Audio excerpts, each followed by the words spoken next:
اور ہمیں بتایا گیا کہ ہم نے یہ فیصلہ کیا ہے اور آپ کو یہ ماننا ہے. اس میں کوئی تجویز نہیں ہے. آپ نے بات کی آرٹیکل 370 کی، پھر 35، پھر ڈومیسائل کا قانون چینج ہوا، اور جس طرح سے مسلمانوں کی آپ کے مقبوضہ کشمیر میں جان و مال، عزت و آبرو اور چادر اور چار دیواری کے تقدس کو پامال کیا گیا. اور اس کے اوپر اگر آپ کی پارٹی جس طرح سے جو الیکٹڈ پارٹیز تھی یہاں پہ، یا جو اسٹرانگ تھی، جن کو جو سٹانس لینا چاہیے تھا انہوں نے نہیں لیا، اگر آپ اتنی مضبوط پارٹی آپ کی ہوتی تو آپ کا کیا سٹانس ہوتا؟ اس کے خلاف آپ کا کیا موقف، رد عمل آپ کیا دیتی؟ میرا سب سے پہلا رد عمل تو یہ ہوتا کہ میں پوری ریاست میں کال دیتی، اور پوری ریاست کی چاہے کیل سے لے کے بمبر تک اور جہاں جہاں کشمیری ڈائسپورا ہے میں وہاں کال دیتی، اور ایک ہی وقت متعین کرتی اس کا کہ ہم پروٹیسٹ ایک ایسا سمبولک پروٹیسٹ کرتے جو کہ جس کو کہ دنیا پوری ہائی لائٹ کرتی اور دنیا کشمیریوں کی آواز سنتی. اور اس کے بعد ہم دنیا کے تمام حکمرانوں کو، سول سوسائٹی کو انگیج کرتے اور اپنی آواز اٹھا کے لے کے جاتے لوگوں تک، اور مقبوضہ کشمیر کے عوام کی آواز لے کے جاتے، جس میں جیسے میں نے کہا کہ سٹنگ گورنمنٹ موجود تھی، اور وہ یہ کہہ رہے ہیں، ان سے اب بھی پوچھا جاتا ہے کہ جی آپ نے کیا کیا، تو وہ کہتے ہیں مجھے بھی کسی نے کرنے نہیں دیا. آپ کو تحریک آزادی کشمیر کے لیے کوئی رول دے گا؟ بینگ کشمیری، آپ ایک پلیٹ فارم کو، یا آپ ایک اسٹوڈیو میں بیٹھے ہوئے ہیں، آپ کا ایک چینل ہے، یہاں کوئی آپ کو آ کے بتائے گا کہ آپ نے کشمیر کے بارے میں کیا بات کرنی ہے؟ اور جو آزاد کشمیر کا الیکٹڈ پرائم منسٹر ہے، اگر وہ یہ کہتا ہے کہ مجھے کرنے نہیں دیا گیا، تو اس سے بڑی زیادتی کوئی نہیں ہے، کیونکہ اس نے خود اپنا رول متعین کیا. یہ اس کا کام تھا کہ وہ پوری قوم کو کس طریقے سے رہنمائی کرتا، کس طریقے سے لوگوں کو لے کے چلتا، کس طریقے سے اپنے اس کیس کو، کشمیریوں کی آواز کو آگے لے کے جاتا. لیکن یہ لیم ایکسکیوزز ہیں تمام سیاسی جماعتوں. جی، جس طرح سے سمبولک پروٹیسٹ کی بات کی، تو سمبولک پروٹیسٹ تو آدھے گھنٹے کی خاموشی، کھڑے رہ جانا، اچھی تقریر کر لینا، اس طرح کے سمبولک پروٹیسٹ ہوئے. مگر جہاں تک آپ کیا سمجھتی ہیں، آپ کے خیال سے کہ مظفر آباد سے ہماری جو گورنمنٹ کا، کسی سے تو شکوہ آباد کی بات ہے، ہماری گورنمنٹ کا جو رد عمل آیا، تو اس رد عمل کو کس حد تک آپ درست مانتی ہیں؟ دیکھیے، وہ رد عمل بالکل نہ ہونے کے برابر ہے، کیونکہ ہمارے جو پرائم منسٹر صاحب تھے وہ اس کے بعد امریکہ چلے گئے، اور امریکہ میں انہوں نے شاید 3 ہفتے، یا ان کا خود کہنا ہے کہ 3 ہفتے، جبکہ باقی لوگ یہ بتاتے ہیں کہ انہوں نے 2 ماہ وہاں پہ گزارے. اور اس سارے 2 ماہ کے وہاں گزارنے کے اوپر انہوں نے کیا کام کیا، وہ آج تک ریکارڈ کے اوپر نہیں آ سکا کہ کون سی کسی ایک ملک سے کوئی اسٹیٹمنٹ دلوا سکے، کسی ایک سیاسی جماعت سے امریکہ کی کہ ہندوستان غلط کر رہا ہے. نہیں، وہ کوئی کام نہیں کر سکے. جہاں تک اس وقت کی سٹنگ گورنمنٹ کا ہے، ہمیں یہ ماننا ہوگا کہ جس کو جو چاہے 2 منٹ کی خاموشی رہی، یا جو پروٹیسٹ یا UN کے اندر تقریب ہوئی، اس میں ہماری بات کی گئی. مقبوضہ کشمیر کے لوگوں کے ساتھ جو ظلم و ستم ہوا، اور جہاں ہندوستان کا جو وزیر اعظم مودی ہے، اس کو پہلی دفعہ کسی پاکستانی حکمران نے جا کے، پاکستانی وزیر اعظم نے پہلی دفعہ جا کے دنیا کو بتایا کہ یہ فاشسٹ ہے، یہ فاشسٹ حکمران ہے، اور یہ اس طرح کا فاشسٹ حکمران ہے جیسے ہٹلر تھا. کیونکہ یورپ میں، باہر کی دنیا میں، وہاں پہ ہٹلر کو فاشسٹ سمجھا جاتا ہے، اور اس کی پالیسیز سے لوگ نفرت کرتے ہیں، نازیزم سے لوگ نفرت کرتے ہیں. تو اس نے جس طرح سے ریزمبل کیا، اور اس کے بعد اس سے پہلے دیکھیں جو ماضی کی گورنمنٹس گزری، مودی یہ کہتا تھا، بھرملا کہتا تھا کہ میں پاکستان کو دنیا میں اکیلا کر دوں گا. آج ود ان ریجن دیکھیں تو اسی آپ کو دینا پڑے گا اس گورنمنٹ کا کریڈٹ ہے کہ انہوں نے جو سفارتی معاملات ہیں اس کو بہتر کرنے کی کوشش کی ہے. میں یہ نہیں کہتی کہ ان کی جو سفارتی کوششیں ہیں وہ اس وقت جو ہے آئیڈیل ہیں، لیکن میں یہ سمجھتی ہوں کہ وہ بہتری کی طرف گئے، اور اس میں مزید بہتری کی گنجائش موجود ہے. ابھی جس طرح سے Jammu Kashmir democratic party LA23 سے آپ نے اپلیکیشن جمع کرائی، اور بھرپور طریقے سے آپ الیکشن کنٹیسٹ کرنے جا رہی ہیں، تو ہم آپ سے یہ جاننا چاہ رہے ہیں کہ وہ دیگر جتنے بھی حلقہ جات ہیں، وہاں سے بھی کوئی آپ نے امیدوار ابھی نامینیٹ کی؟ جی بالکل، ہمارا پارلیمانی بورڈ ہے. میرا ذاتی طور کے اوپر یہ استحقاق نہیں ہے کہ میں کسی بھی کینڈیڈیٹ کو نامینیٹ کروں، کیونکہ میں جمہوریت کی بات کرتی ہوں، اور ڈیموکریسی کی بیس کے اوپر جموں کشمیر ڈیموکریٹک پارٹی ہم نے بنائی ہے. ہمارا پارٹی کا پارلیمانی بورڈ ہے، جس کو اس وقت تک 15 سے زائد حلقوں کی جو اپلیکیشنس ہیں وہ ریسیو ہو چکی ہیں، اور مزید اپلیکیشنز آنے کا سلسلہ جو ہے وہ جاری ہے. اور انشاءاللہ جیسے ہی الیکشن شیڈیول اناؤنس ہوتا ہے، ہم اپنے کینڈیڈیٹس جو ہمارا پارلیمانی بورڈ ہے اس کو اناؤنس کرے گا، اور ہم بھرپور طریقے سے اپنا سیاسی کردار ادا کریں گے. الیکشن اگر آپ جیت جاتی ہیں یا آپ کی پارٹی کا کوئی بھی الیکشن جیت جاتا ہے تو آپ کی پارٹی کا سٹانس کیا ہوگا, آپ کی بنیادی ترجیحات کیا ہوں گی؟ دیکھیے سب سے پہلی تو میری بنیادی ترجیح یہ ہوگی کہ میری ریاست کی جو انٹیگریٹی ہے میں اس کو بحال کرنے کی کوشش کروں گی. میرے لیے بہت ہی تکلیف کا باعث ہے اس وقت جتنی بڑی سیاسی جماعتیں ہیں اس وقت آپ دیکھیں کہ آپ اندازہ کر لیجئے کہ ٹکٹ جو تقسیم ہوئے ان سیاسی جماعتوں کے اس کے اندر کس طریقے سے پامال کیا گیا, ریاستی تشخص کو پامال کیا گیا اور کن بنیادوں کے اوپر لے دے کی بنیاد کے اوپر ٹکٹس ایشو ہوئے اور جو نظریاتی لوگ تھے ان کو اگنور کیا گیا اور پھر کیا میسیج دیا جا رہا ہے اور ایک انوائرمنٹ ہے وہ خراب کیا جا رہا ہے. تو میری بنیادی ترجیح یہ ہوگی کہ ہم ایک اپنی جو ریاستی جو انٹیگریٹی ہے تو اس کو بحال کریں اور دوسری یہ ہے کہ ہم جو ہمارا پاکستان کے ساتھ جو نظریہ پاکستان کے ساتھ جو ہماری کمٹمنٹ ہے, جو قائد اعظم محمد علی جناح کی کمٹمنٹ تھی, جو غازی ملت سردار محمد ابراہیم خان کی کمٹمنٹ تھی, جو سردار خالد ابراہیم خان کی کمٹمنٹ تھی, ہم اس کو مزید مضبوط کریں اور اس کے بعد جو ہمارے حلقے کے اندر جو مسائل ہیں ان مسائل کے اوپر جیسے ہمارے حلقے کے جو سٹنگ ایم ایل اے صاحب ہیں یہ پچھلے کئی 3-4 ٹینیور انہوں نے بطور ایم ایل اے اور سینئر وزارتیں ان کے پاس رہی, لیکن ہمارے حلقے کی جو صورت حال ہے وہاں کی روڈز آپ کے سامنے ہیں, وہاں کا انفراسٹرکچر آپ کے سامنے ہے, وہاں کے اسکولز ایجوکیشن کا سسٹم آپ کے سامنے ہے, وہاں کے لوگوں کو آج بھی وہ پانی کے مسائل کا سامنا ہے, روڈز ٹھیک نہیں, بجلی نہیں, ایجوکیشن نہیں, امپلائمنٹ نہیں, ہیلتھ نہیں. تو یہ ساری کی ساری چیزیں جو ہیں ہم کوشش یہ کریں گے کہ ہم اداروں کو مضبوط کر کے بلدیاتی جو الیکشن ہے وہ نظام بھی بحال کرنے کی کوشش کریں اور بلدیاتی اداروں کو مضبوط کریں تاکہ لوگوں کے جو مسائل ہیں وہ بنیادی طور پہ ان کی دہلیز پہ حل ہوں. ہر بندے کی زندگی کا کوئی نہ کوئی آئیڈیل ہوتا ہے اور کوئی نہ کوئی رول ماڈل ہوتا ہے. آپ کا رول ماڈل کون ہے؟ میرے لیے چونکہ قائد اعظم محمد علی جناح جو موجودہ صدی کی دیکھا جائے اور اس صدی کے سیاستدانوں میں جو پچھلی صدی اس میں دیکھا جائے تو قائد اعظم محمد علی جناح میرے آئیڈیل ہیں.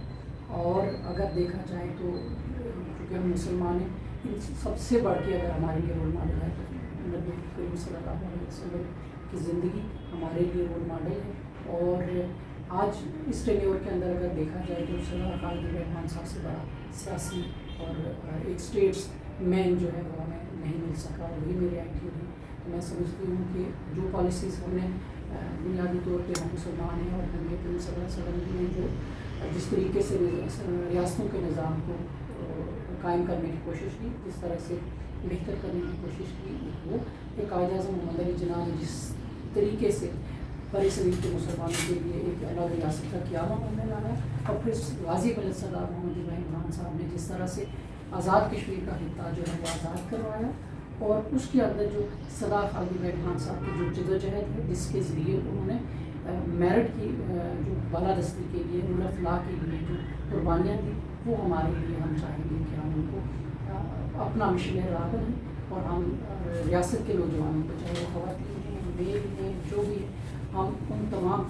جو لوگ ہیں ان کو ساتھ لے کے چلے اور ان کے لیے انہیں لائنس کے آگے بڑھنے کی کوشش کریں. اچھا, جس طرح سے ہر بندے کی زندگی کی میں کچھ پرسنل کمٹمنٹس ہوتی ہیں, فیملی کی کمٹمنٹس ہوتی ہیں, اور اس طرح سے خاص کر کے ہمارے معاشرے میں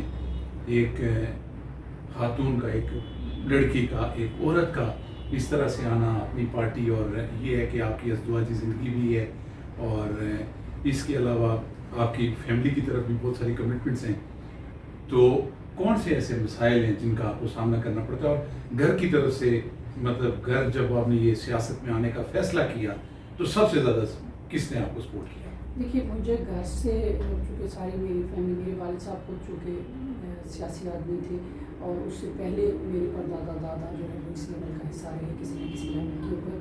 تو وہ ایک ماحول ہمارا تو شروع دل سے رہا, گھر کا ماحول ایسا ہی رہا. اور میرے والد صاحب نے مجھے بہت انکریج کیا اور پھر میرے بھائی ہیں انہوں نے مجھے بہت انکریج کیا, اور اب بھی میرے جو بڑے بھائی ہیں سردار ماجد صاحب وہ میرے ساتھ چلتے ہیں. میری باقی ساری کی ساری فیملی جو ہے میرے لیے سپورٹیو ہے, وہ اس میں کوئی ایسی چیز نہیں ہے کہ وہ کہیں میرے لیے رکاوٹ کا باعث بنے. اور بینگ فیمیل میرے لیے